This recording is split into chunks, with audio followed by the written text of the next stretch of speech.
casa. Welcome. It's a beautiful estate. We love it, but it's a lot of work to take care of, for sure.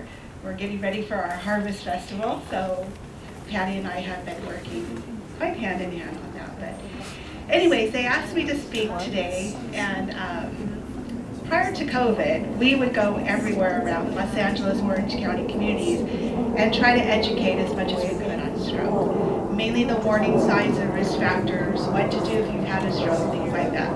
COVID hit, and of course, if you weren't a big doctor high up, you weren't allowed anywhere near a hospital. So that kind of put the brakes on that. So a little bit about our foundation. Roxana Tan Hodges was born and raised in Santa Monica. She was an only child, and she was raised by her mom and her aunt, who owned most of 2nd Street.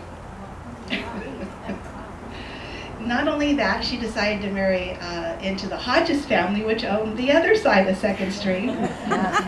So she was the only one. When her aunt passed away and her mother passed away, everything went to Roxana.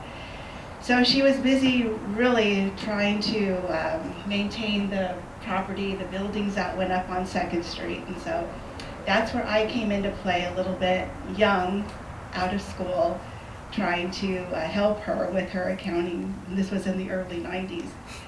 And in helping her, she decided to go off and do some cruises and things like that, came back, and she was enjoying life. And I got a call from my boss one day that said, Roxana's in the hospital and you're it. What? I said, and she had a stroke.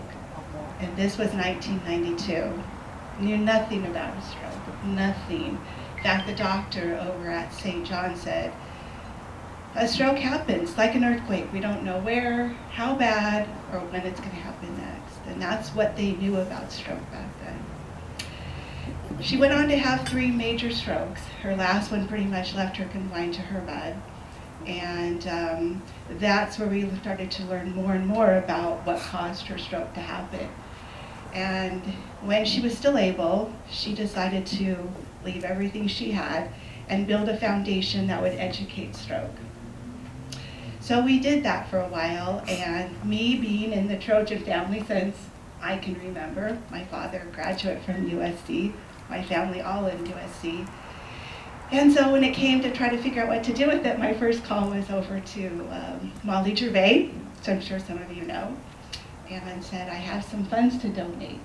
So together with the doctors over there at CAC, we donated $6 million and started the stroke center over there, which is still helping people today. If any of you don't know, Dr. Sinosian's over there. He's a wonderful doctor. I hope all of you are aware of the doctors over at CAC. You've got wonderful young interventionist doctors that are over there that do amazing work. Dr. Mack, Dr. Giannotta, all of them over there are top-notch doctors. So keep that in mind as anything which I have over there, that you've got a wonderful facility over there. All right, on to stroke. Just a little bit for you to understand. And did we run out of stuff, Patty? No, our president wanted us to wait until after the this school. I didn't know if you wanted vote. to hand it out before or after. I got, every table has them. This is my handout. Yes, I know. Oh, you got, oh yes, we put them on probably every best for them to follow. Okay, they're, okay, just take one and pass it on. I don't like to do the PowerPoint because